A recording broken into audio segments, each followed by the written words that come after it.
একটা, তোরটা? তুই খা, আমার খিদে নেই। খিদে নেই নাকি আমার উপর মন খারাপ করে খাচ্ছিস না? তোর জন্য না খেয়ে থাকতে আমার বয়ে গেছে। কেন? গার্লফ্রেন্ডের বিয়ে, তার জন্য গলা দিয়ে খাবার নাও নামতে পারে? তোর মতো গার্লফ্রেন্ডের জন্য যদি না খেয়ে থাকতে হয় তাহলে তাকে একেবারে ফলিডল খাইয়ে মেরে ফেলাই উচিত। আলে বাবালে, বাবুটার কি রাগটাই না হয়েছে? কেন আমার জন্য না খেয়ে থাকতে পারবি না? না, তোর মতো খামখেয়ালি নির্দয় মানুষের জন্য আমি কেন না খেয়ে থাকবো? আচ্ছা ঠিক আছে, চল হাঁ কর। আমি খাবো না, তুই খা, আমার খিদে নেই। হাঁ করতে বলেছি তো। খাবো না, তুই আধিক্যতা করিস না, আমি খাবো না। তুই সারাদিন কিচ্ছু খাসনি, তোর বোন আমাকে সব বলেছে।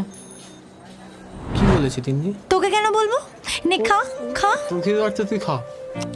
আরে আমি খেলে বড়ের অকল্যাণ হবে না, তাই আমি খাবো না। ঠিক আছে, তুই এবার বাড়ি চল, না হলে সত্যি অকল্যাণ হবে। নিশ্চয়ই সবাই বাড়িতে চিন্তা করছে। যাবো যাবো, আগে আমার চিন্তাটা তো দূর করি। চ অরুণদা, লিখে রাখো। চ। কোথায়? চুপচাপ চল আমার সাথে।